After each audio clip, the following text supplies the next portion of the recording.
And we're coming back to you live from the duck pond. I'm Sean. Our favorite duck pond. And I'm Zach. Okay. That was close. You almost I almost ruined it, but we're fine. Bugged it all up. Anyways. Sean, I mean, I know I screwed it up before. Also, that doesn't mean I'm going to screw it up again. We learn from our mistakes sometimes. Yeah. Welcome to our channel where we talk about things. Don't try that hard and repeat mistakes. Please subscribe! Hit the notification bell. Just smash that like button. What do people say? Whatever. Who cares? Or the thumbs down. Smash that like button. We don't really care, I don't think. We don't care about your opinions. Like we said, this is for us. But please leave a comment and tell us what you think of the channel. Think of these. Yeah. Let us know anytime. But we don't care. If you haven't hit that notification bell yet, I mean, what are you waiting for? Oh, we're those annoying people that go on for like literally 5 minutes of like the first 5 minutes of the video is just them. This and this, yeah, thumbs up, like, comments. Oh. You gotta love it. I also, never watched those channels. You can go and check us out on Facebook, Spicy Nuggs and Smash Bros. We have a Facebook? No. Oh, don't forget Twitter, Instagram. It's all not there. All Spicy Nuggs and Smash Bros. But I'm interested to see what you find. Yeah, let us know. Are the usernames taken? Because if so, we got to get on that, if you know what I'm saying. True. If you know what I mean. Interesting. All right, anyways. Bring back all the random jokes. Everybody, last time we threw out a teaser. It was a tease. I felt teased. Oof. I've wanted to talk about this for like 3 weeks now, so it's been killing me on the inside. And so today we are talking about Undertale. Yeah, I'm just kidding. I mean, I'm down, but not what I was expecting. If I'm being real, we probably will mention Undertale, but well, I'm sure we will. But okay, so you've had some thoughts about creativity, and let's get back to the base question that you had. So all right, let me pull it up. Yeah. So the original question I had was, what makes a good story or game, and why are so many mediocre? Okay. It's a good question. It is a good question. I have been pondering it much more than the past 2 days. Like a lot, because it's something I'm very interested in. A lot of the thoughts that came from the past 2 days of thinking about it have mainly been about audience acceptance of it. Okay. Which I think has a part to play, and we've discussed it a little bit, like how a lot of times the general public doesn't want like a deep meaningful something. They want just the action movie. Right, that's why there's so many AAA games are just another shooter, another... And that probably has something to do with it. Just pleasing the public. But I don't want to focus on that because it's not that interesting. And we've talked about it before. And it's a bunch of bogus. Yeah, it is. Hello, truck. And here's our background noise. Hello, truck. I didn't want to say it. I would have said it louder, but the window was open, and I didn't want to, like... Hey, how's it going? But... Don't want to be on a podcast. But I kind of want to focus more upon, like... Because there are definitely people who, strive to make something deep and meaningful and that can affect you. Like true art. Not just, like... a thing to make, but like art, and they're attempting to create something and it just like kind of falls short.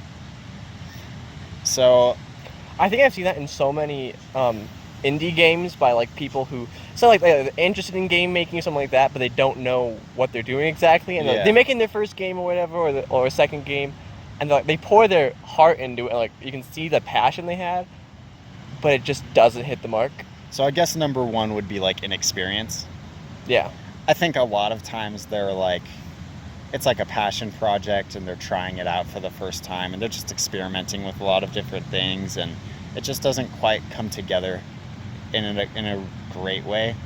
Yeah, that's probably number one as far as that goes. But So something that really hits me with like stories, games, whatever it is you have to have a good character. That was absolutely my first thought. Because I've played games and like it has a good story. I just don't care about any of the characters, and so I'm not invested at all in it. That's why, going back to Undertale, that's why I loved Undertale so much. Like every single character was so unique and something crazy, and there was just aspects of them you just loved. Like my date with Papyrus, one of my highlights in the entire game. Even like not to just rant about Undertale, but kind of to rant. Even just like the basic enemies that just appear randomly, you know? Oh, like even just when them. you can like wiggle with the slimes. Yeah, wiggle with Mold Small, or like have a flexing contest with Aaron, or like the Tsundere plane, and like you just gently approach her, and like, you know, it's just like they all have like some kind of personality. It's not just like another, you know, Pikachu in the wild. Right, it's not just another faceless guy with a gun. Yeah, for sure. But yeah, I think, and I guess that really gets into just like relatability of characters. Remember playing like Layers of Fear 2. Oh. I found, let's compare Layers of Fear 2 and Layers of Fear 1. Okay. So this was my thoughts on this, and for everyone who hasn't played those games, go play them. They're really cool. They're really cool. They're really good. Break your brain. But like, if we can just like really dissolve this story here. Story of Layers of Fear 1 is basically man marries a musician. She's a pianist. He's an artist. And he basically just wants to live the dream life, it kind of feels like. And then she gets caught in a fire, gets burned. She doesn't look beautiful anymore. And he just becomes very neglectful of his whole family, just turning to his art. And he can't get anything to look good anymore, and just kind of goes crazy. Yeah. You nailed that, like, perfectly. Meanwhile, the second game, the story, it's a little more difficult to follow. Where do you start? But I think the main part is just like the kids on the boat who stow away on the boat. They're getting chased and they're getting really hungry, and the boy eventually grows up and becomes that actor. And he just feels like he has to like fulfill different roles, right? Yeah. Right? That's pretty good. So I would say, as far as fear and confusion, Layers of Fear 1 was better.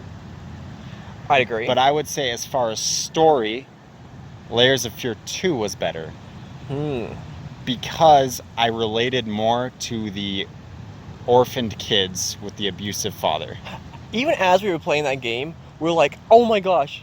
Like when you saw the person fall from the top of the stairs or whatever, you're like, was that the children? Like, was that the girl? No. And like we were like just so in denial. Because we were so attached to these characters that you only saw their models in game like 3 times. Mm-hmm.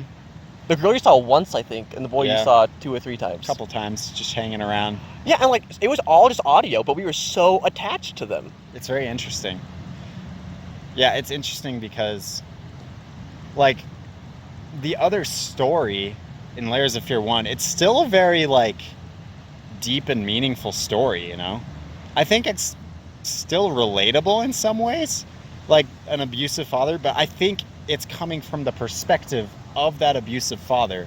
And because of that, you're kind of like, well, he's obviously in this cyclical hell, crazy. But, like, his problem, not mine. Right. Well, it's kind of my problem. I'm playing the game. But, like, in Layers of Fear 2, you're hearing about these kids, and you're like, fetch, man.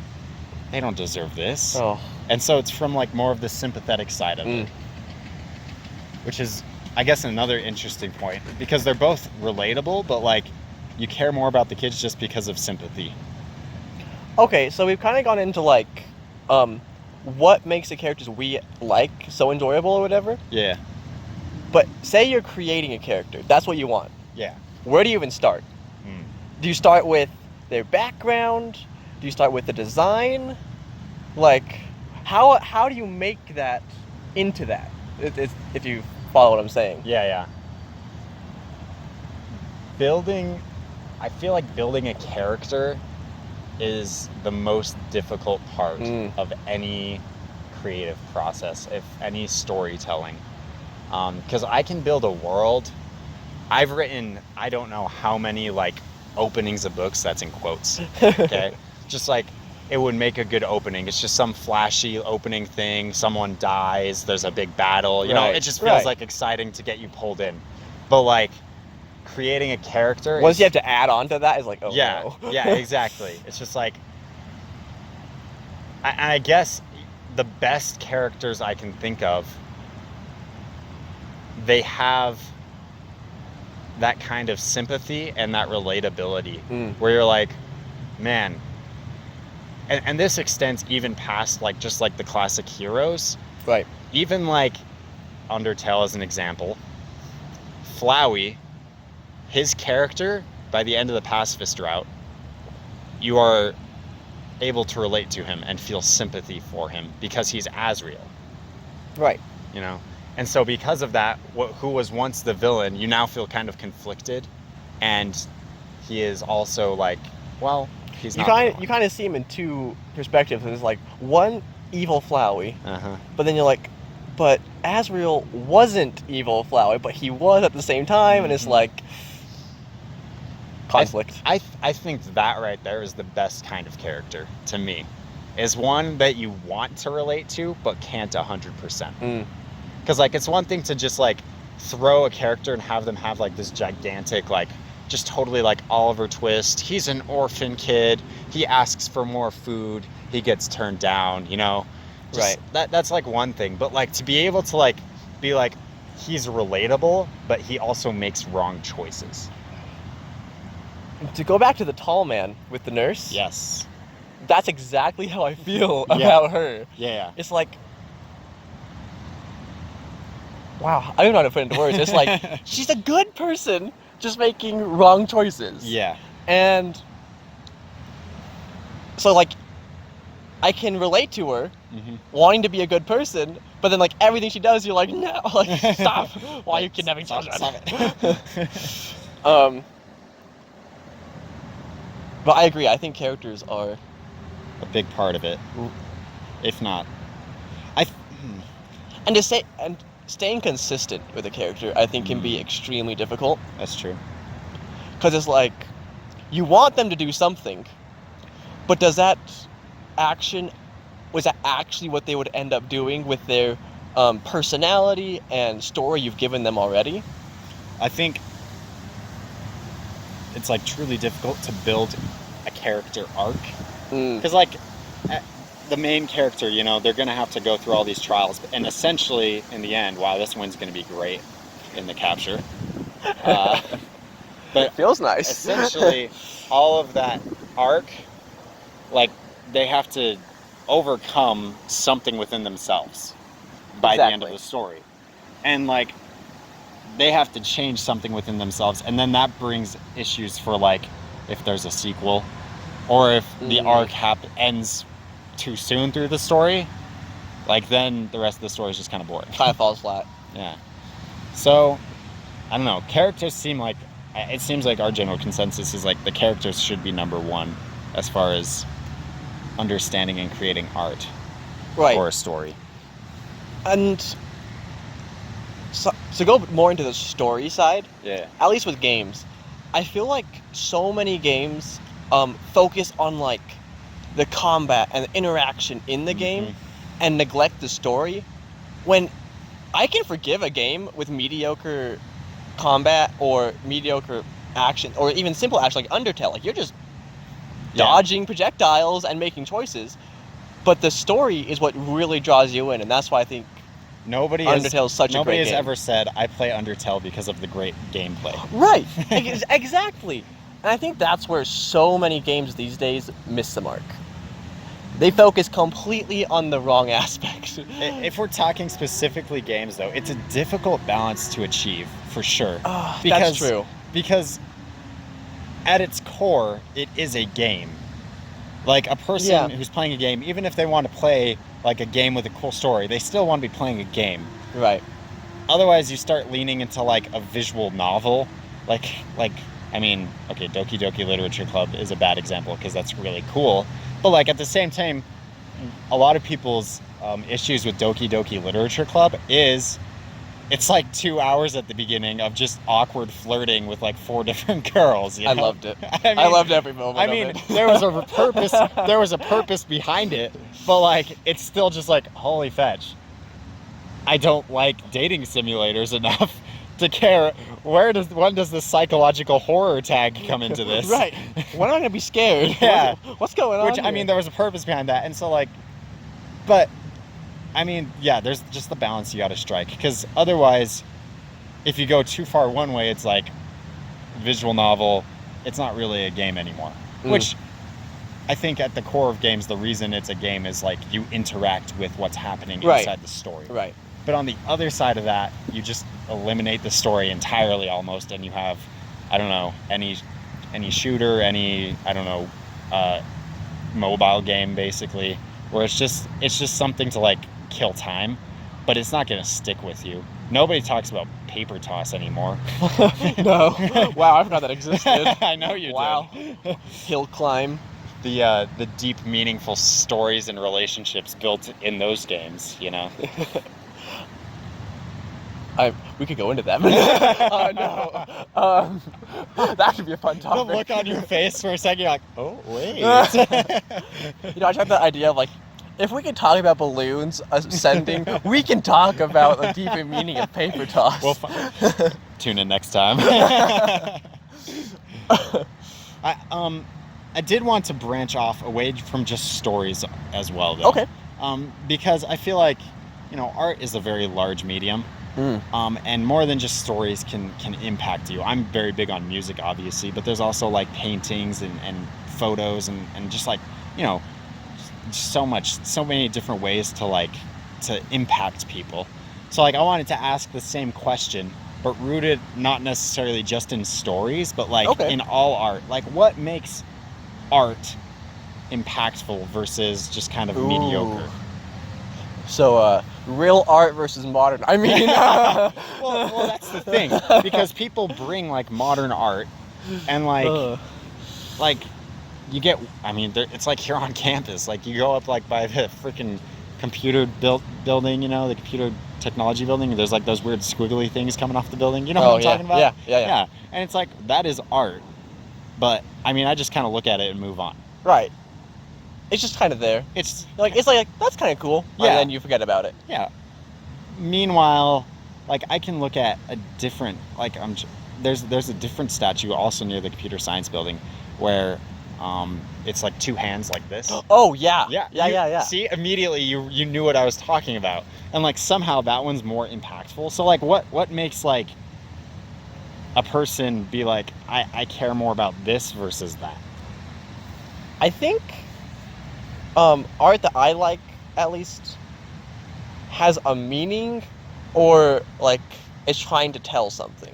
And then I think a lot of things just like, oh yeah, that's like it's a thing.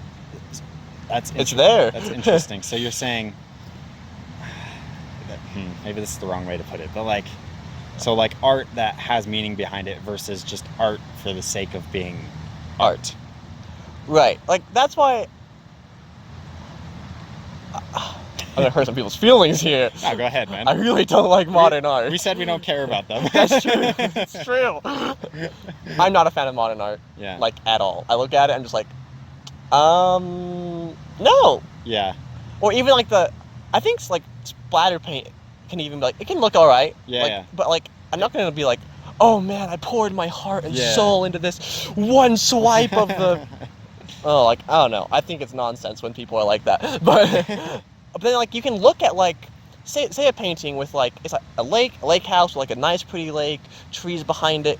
You can relate to that piece and be like, man, that's, like, I want to be there. Or it has or, like, it just gives you, like, a calming sense, like, you're relaxed looking at it. It's almost like the substance behind it versus just, like, the content. Yeah. That's what I think, personally. I'm thinking specifically, like, because I'm constantly on the lookout for, like, new music. I'm constantly just clicking on random videos to just look at the music. Is it good? Yeah, good? That's all I'm doing, like, all the time. And, I mean, I find so many songs that really do have, like the words in the songs, I look at the lyrics a lot as well, just because that really means a lot to me as far as songs go. But like the words can have like very deep impacts. But I'm like, this song kind of is not that good. I agree. Like I've even heard songs where it's like I like the beat behind it and like everything that's going on, but I don't like the words, and so I don't like the song. Yeah, there's like two sides of it. Like you can like the words, but like if the beat and the melody is just like, well, it sounds like every other rock song, you know? And I'm like, well, okay, that's fine. But if it's like a really catchy song and it's just like screaming about sex the whole time, I'm like, I'm not really interested. And like, I don't know, like it's difficult because art is just so subjective, I guess. It's all up to like each person. And that's why I think everything is so hard. Like maybe one character to somebody is amazing. They love that character. It's kind of like me and Sans, right? Yeah. Everybody loves Sans, and then I was like, yeah, he's a cool skeleton. Sure. So like it's completely subjective, like you were saying, and it's true. I wonder if that's why a story like Undertale or even like the Lord of the Rings, like those, I feel like maybe saying Undertale is timeless is a little too early, but like Undertale, the Lord of the Rings, like those big like epic stories, there's so many characters that are very well developed in them with different motivations, so I feel like it can connect to a broader audience, and that's why like almost everyone can just agree the Lord of the Rings is great. And there's even some people that don't like Lord of the Rings. It's true. And so it's like, even with all those amazing characters, those amazing scenes, the development, something like there's a reason they don't like it. No matter. So I guess you can't please everyone, right? So I think it comes down to your target audience. And that's why we don't care about you people. Ooh. Those were Sean's words? I want to throw that one out there. We don't care about you guys in the slightest. Not even a little. Because this is for us. Our target audience is us. This is for me. Me, okay? That was a little harsh. As our views go even lower after this. Hey guys. I do care about you. In fact, I love you. So why don't you just leave us a little like there and hit that subscribe button. You know, hit that. That was the fakest apology I've ever heard in my life. No, that's. It's like those apology videos on YouTube. That they just make. Can we do an entire one of these where we're just doing an apology video? Oh my gosh, yes. What are we apologizing for? Hating them? We can apologize for just lots of things. I apologize if you listen to Sean's voice every single podcast. I apologize for Zach's idiocy. Well, I mean, I do too, honestly. Okay, sorry. Just to wrap it up, any last thoughts? As far as art goes, we decided it's very subjective and like, you know, it's down to the person. You can't always, or you just can't please everyone with art. Right. Any thoughts? I've got one more thing to say, but like, if you got anything. Go ahead. I'm still kind of... I was just thinking I would love to be able to have a conversation, maybe even on this show, but just have a conversation with someone who's very into that modern art. Or who just loves like all the basic shooter games or mobile games and who just loves them. I'd just love to be able to hear their thoughts on it and on what we've said today. Because I mean we're both pretty similar. In many respects, especially like in our interests and stuff, and so like obviously this is like just a very biased view of this. No. I've never been biased in my life. We're so unbiased, but modern art sucks. Truer words have never been spoken.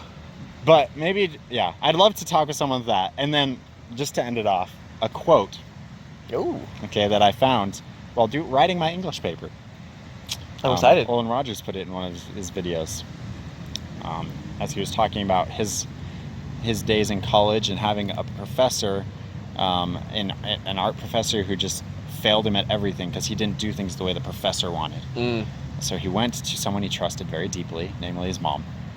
And she said, "There is no right way to do art.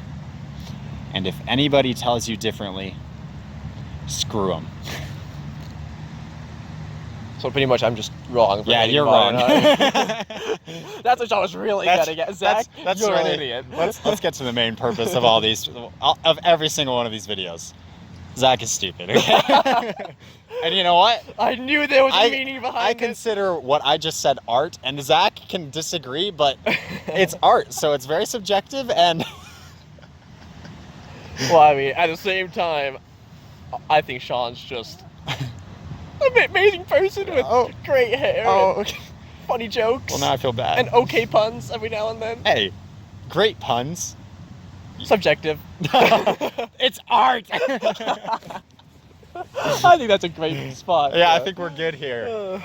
Guys, tell us any of your thoughts down below, or just talk to us, because anyone watching this probably knows us. Tell us how we're completely wrong. Tell us how we're completely wrong about art and how stupid we are, and what you think of Zach's hair.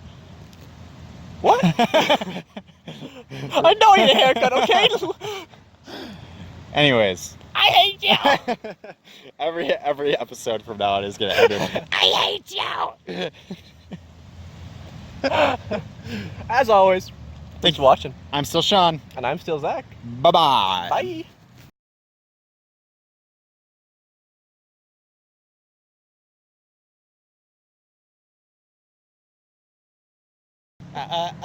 Do you like my song? Like, I mean, as long as it's gonna be in your album, then I love it. My new and upcoming album. Everybody be on the lookout for my next upcoming album.